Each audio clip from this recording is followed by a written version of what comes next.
안녕하세요. 세무법인 이화에서 근무하고 있는 윤석부 세무사입니다. 오늘 제가 드릴 말씀은 생전 증여를 통한 절세 전략인데요. 사전에 아무 준비 없이 상속을 맞이하게 되면 상속세를 크게 절세할 수 있는 방법은 한계가 있습니다. 만약 상속 재산이 많은 경우 과도한 상속세로 인하여 상속인들에게 큰 부담이 될 수 있습니다. 하지만 건강하실 때 준비를 하신다면 상속세 대비 80% 이상 절세할 수 있는 방법이 있습니다. 오늘 이에 대한 말씀을 드리려고 합니다. 베르덴 아덜스는 저희 세무법인 이화에서 제시하는 전략이 다른 곳보다 더 우수하다는 의미인데요. 어쩌면 여러분들께서는 세무 전문가들이 제시하는 방법이 거의 비슷하지 않을까라고 생각하실 수도 있지만 실제로 상담을 받아보시면 상담을 해주신 곳마다 절세 방법이 다르고 절세 금액에도 차이가 많이 난다는 것을 아실 수 있습니다. 저도 다른 세무사분들이나 은행, 보험 등에서 제시하는 전략들을 많이 검토해 봤는데요. 역시 저희 세무법인 이화가 베르덴 아덜스였습니다. 참고로 저희 대표 세무사께서는 세무대학 1기 출신이고 세무서장을 역임하셨고 국세청 상속증여세 과장 등을 역임하셨습니다. 상속 발생 without pre-heritance에서는 사전 증여 없이 아무런 준비를 하지 않은 상태에서 상속이 발생한 경우 발생되는 문제점들을 말씀드립니다. 우선 쉽게 이해하실 수 있도록 가정을 하나 하겠는데요. 상속 재산으로 시가로 200억 되는 건물만 있다고 가정하겠습니다. 이 경우에 상속인들이 부담해야 하는 비용으로는 취득세와 상속세가 있는데요. 건물 200억을 상속할 때 대략적으로 취득세 7억 원과 상속세 90억 원으로 총 97억의 비용이 발생합니다. 상속세 97억 원을 한 번에 내는 것이 부담되는 경우에는 연부연납제도를 이용할 수 있는데요. 연부연납을 이용하면 10년 동안 분할하여 상속세와 이자를 납부하게 됩니다. 연부연납에 적용되는 이자율은 현재 3.5%인데요. 이를 감안하면 10년간 지불하는 원리금은 약 113억 원이 됩니다. 이자율이 3.5%밖에 안 된다고 우습게 보실 수 있지만 10년간 내야 하는 이자가 16억 원이나 되므로 연부연납 이자를 우습게 보시면 안 됩니다. 200억 상당의 건물이 있었는데 그중 절반에 해당하는 100억 원을 상속세와 취득세로 지불하고 나머지 절반인 100억 원인 재산이 자녀분들에게 배분된다면 그나마 다행인데요. 상속세 마련을 위해서 건물을 처분하거나 또는 자녀들 간에 재산 분할 협의가 잘 안 돼서 건물을 급하게 처분하게 되는 경우가 발생한다면 자녀들에게 배분되는 재산은 거의 남아있지 않게 될 수도 있습니다. 아래 내용은 연부연납을 신청한 후 불가피한 사정이 생겨서 1년 지나 건물을 시세의 60% 수준인 120억 원에 매도하게 되는 경우를 가정해 보았는데요. 이런 경우가 발생하면 자녀들에게 돌아가는 재산은 겨우 20억 원에 불과하게 됩니다. 부모님 재산이 200억 원이나 된다고 나중에 무슨 큰일이 생기겠나 하면서 가만히 계시면 정말 큰 문제가 발생할 수 있습니다. 부디 건강하실 때 미리 준비를 하셔서 소중한 재산을 지키셨으면 좋겠습니다. 참고로 저희는 상속 시 발생하는 비용인 100억 원과 비교해서 20%에 해당하는 20억 원으로 200억 원 건물을 자녀들과 손자녀들에게 안전하게 넘겨드릴 수 있습니다. 이번 페이지에서 말씀드릴 내용은 다른 여러 곳에서 추천하고 있는 전략인데요. 정말 많은 곳에서 제안하고 있는 내용입니다. 저는 이를 유사사례라고 이름을 붙였는데요. 바로 가수금을 이용해서 자녀들에게 부동산을 이전하는 방법입니다. 가수금과 가지금 많이 헷갈리시죠? 대표가 회사 돈을 가져가면 가지금이 되고 대표가 회사에 돈을 빌려주면 그것은 가수금이 됩니다. 아무튼 이 유사 사례는 저희가 추천하고 있는 방법은 아닌데요. 각자 상황에 맞춰서 응용하실 수 있는 부분이 있을 것 같아서 소개해 드립니다. 이 방법을 간단히 말씀드리면 부모님이 자녀들이 만든 회사에 돈을 빌려주고 이게 가수금이 됩니다. 돈을 받은 그 자녀법인은 가수금과 은행에서 추가로 대출 받은 돈을 합하여 부모님의 부동산을 사는 겁니다. 그렇게 되면 부모님 소유의 부동산은 자녀법인 소유로 넘어가게 됩니다. 이 방법의 논리는 부모님의 직업이 대공업자 또는 사채업자가 아닌 이상 이자를 받지 않고 자녀법인에 돈을 빌려줘도 아무런 문제가 발생하지 않는다는 점을 이용한 것이고, 빌려주는 돈의 금액을 잘 조절하면 돈을 빌리는 자녀법인의 주주인 자녀들에게 증여세가 부과되지 않는다는 점을 이용한 것입니다. 개인이 법인에게 무이자로 돈을 빌려주는 경우 법인은 이자를 내지 않아서 이익이 발생되지만 그 이익은 일반적인 자산 수중이익과 달리 법인세가 과세되지 않습니다. 하지만 상증세법에 의해서 그 법인의 주주들에게 증여세가 과세될 수 있는데요. 주주 한 명당 이익이 1억 원 이하인 경우에는 증여세도 과세되지 않습니다. 이와 같이 여러 규정들을 잘 이용하면 부모님이 대략 주주 한 명당 20억 원을 빌려주더라도 세금은 1원도 발생하지 않습니다. 만약 그 법인의 주주가 자녀 3명으로 구성된 경우에 20억 원에 3을 곱한 60억 원을 무이자로 빌려주더라도 세금은 1원도 발생하지 않습니다. 그래서 부모님이 무이자로 회사에 60억 원을 빌려주고 회사는 은행에서 추가로 120억을 빌려 총 180억을 주고 부모님으로부터 그 건물을 산다는 것입니다. 얼핏 보면 좋은 방법처럼 보입니다. 그래서 다른 여러 곳에서 이 방법을 추천하고 있는 것 같습니다. 그런데 이 방법에는 몇 가지 문제점들이 있습니다. 우선 부모님은 부동산 양도차익에 대한 양도소득세를 내야 합니다. 또한 자녀법인이 부모님으로부터 무이자로 빌린 돈과 은행에서 대출받은 돈은 모두 자녀법인의 부채로 남게 됩니다. 즉, 부모님으로부터 빌린 돈을 갚지 않으면 언젠가는 상속재산에 포함되며 상속세를 내야 하고, 은행에서 빌린 돈은 상환하기 전까지는 계속 이자를 지불하면서 언젠가는 원금을 상환해야 하는 그런 부채인 것입니다. 방금 말씀드린 내용을 대략적인 숫자를 넣어서 말씀드립니다. 200억 상당의 부동산을 자녀법인에 넘기는 과정에서 60억 원은 부모로부터 빌리고 120억 원은 은행에서 대출받아서 180억에 매수한다고 할 때, 첫째, 부모님은 부동산 양도차익에 대한 양도소득세를 내야 하는데요. 만약 그 부동산을 부모님께서 30억 원에 취득한 것이고 10년 이상 보유한 것이라면 양도소득세는 약 48억 원 발생합니다. 둘째, 언젠가 발생할 상속세를 계산해보면 상속재산은 부모님이 회사에 빌려준 60억 원과 부모님이 부동산 양도금액으로 받은 180억 원을 합하고 부모님이 회사에 빌려준 돈이 부모님이 은행에서 대출받는 돈이라 할 때 그 60억 원을 차감하면 상속재산이 총 180억 원이 되는데 그에 따른 상속세는 약 70억 원이 됩니다. 제가 숫자로 빠르게 얘기하니까 마치 어려운 것처럼 들릴 수 있겠지만 천천히 생각하시면서 계산해 보시면 아주 쉬운 계산입니다.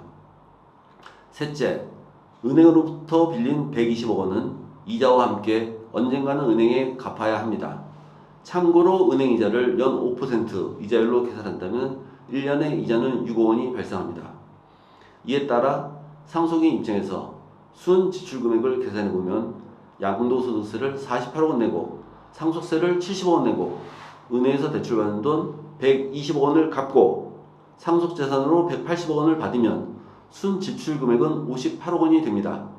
결론적으로 이 방법을 사용하시면 사전 증여 전략을 세우지 않은 상태에서 상속이 발생한 경우와 비교해서 약 30억 원을 절세할 수 있습니다.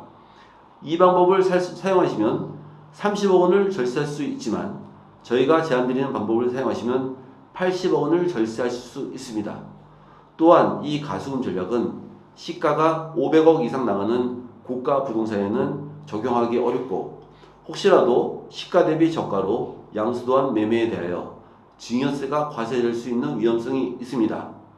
저희가 제안드리는 방법에는 이런 단점들이 발생하지 않습니다. 다음으로 저희 세무법인 이화에서 제안드리는 솔루션에 대하여 말씀드립니다. 결론부터 말씀드리면 저희는 최소 5년에 걸쳐서 절세 작업을 진행하고 있으며 5년 후의 모습을 보시면 여기 오른쪽에 있는 3단계를 보시면 됩니다. 부모님 소유의 부동산이 법인 소유로 전환되었고 그 법인의 주인은 예시에서는 부모님이 10%를 갖고 자식 3명이 각각 20%, 30%, 40% 소유한 것으로 하였는데 이 비율은 단순히 예를 든 것으로 처음에 어떤 식으로 이 비율을 정했던지 상관없이 5년 이내에는 언제든지 그때그때 원하는 비율로 소유자를 변경하실 수 있습니다.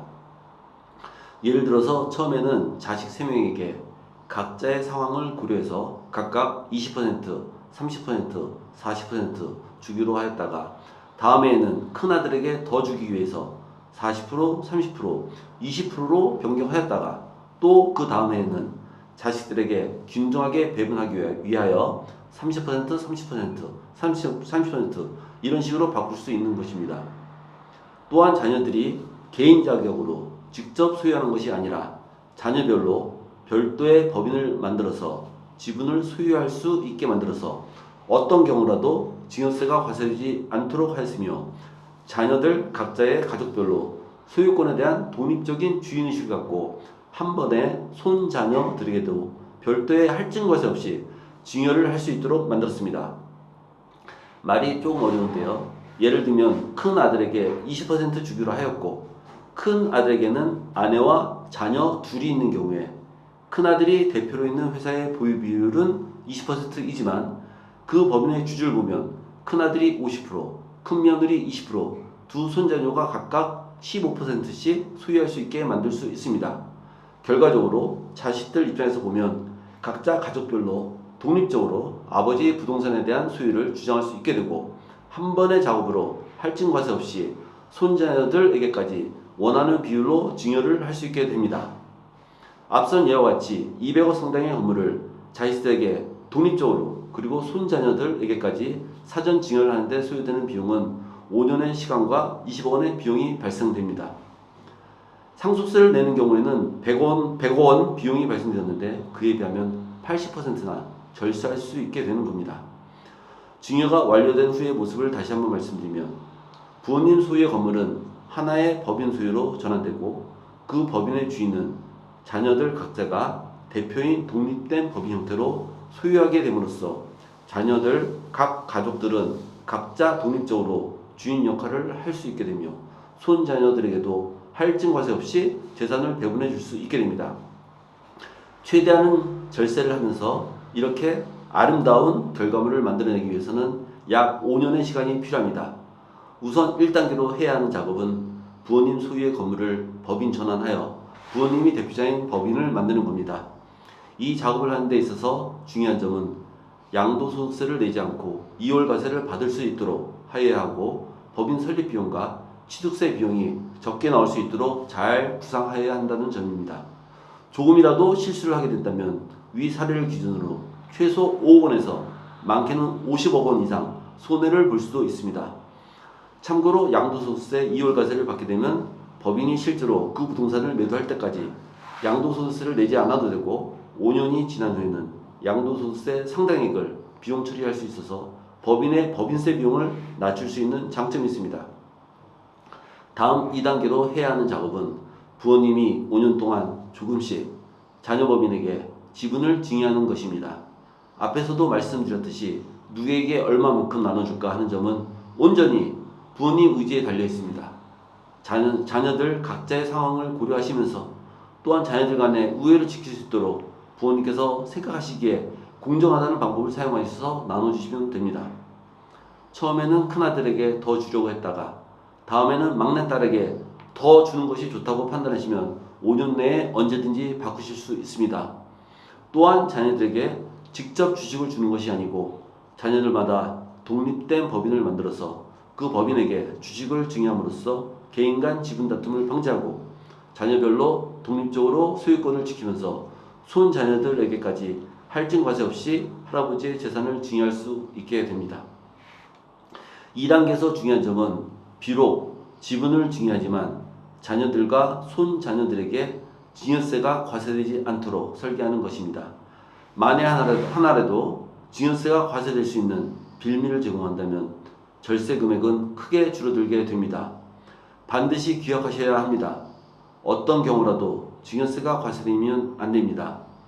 마지막으로 5년이 지난 후에 부모님의 지분을 자녀 법인들에게 보기 좋게 넘겨주는 작업을 합니다. 저희는 부모님의 자존감을 지키기 위하여 부모님 지분을 10% 정도 남겨두는 것을 권장드립니다만 상속세 걱정으로 부모님께서 원하신다면 부모님 지분을 모두 자녀 법인들에게 넘길 수도 있습니다. 5년이 지난 후에 이 작업을 하는 이유는 양도소득세 이월과세를 유지하기 위함인데요. 5년이 지난 후 부모님의 재정 상태하고 건강 상태 등을 고려하셔서 부모님 지분을 얼마나 남겨두는 게 좋을지 저희와 함께 고민하면서 결정하시면 됩니다. 부모님 지분을 자녀들에게 넘기는 이 마지막 단계에서도 가장 중요한 점은 절대로 증여세가 발생되지 않도록 작업을 해야 한다는 점입니다. 이 절세 전략은 부동산뿐만 아니라 부모님께서 운영하시는 회사를 자녀들에게 가업승계하는 데에도 응용하여 적용할 수 있습니다. 이렇게 부모님 소유의 부동산 또는 회사를 자녀 및 손자녀 등에게 증여를 통해 승계 작업을 마무리하는 데 소요되는 기간은 최대 6년이며 비용은 위 사례를 기준으로 약 20억 원이 소요됩니다. 이는 상속세 대비 80%가량 감소한 금액으로 다른 곳에서 제한하는 방법과 비교해 보시면 저희들의 절세 금액이 훨씬 크다는 사실을 알 수 있으실 겁니다. 마지막 페이지에서는 저희 세무법인 대표 세무사의 양력을 적어 보았습니다. 몇 가지만 말씀드리면 이분은 재정경제원과 국세청에서 법령을 담당하셨고 이후 세무서장과 국세청 상속증여세 과장 등을 역임한 절세 전문가이십니다. 하지만 이분의 이력보다 더 중요한 사실은 현재에도 이분은 절세를 위하여 끊임없이 공부하고 연구한다는 점입니다. 예를 들어서 50억 원을 환급받으면서 추가로 100만 원 더 환급받기 위해서 보고서를 다시 수정하는 그런 성향을 가지고 계셔서 고객분들께서는 이분의 일처리 방식에 매우 만족하십니다.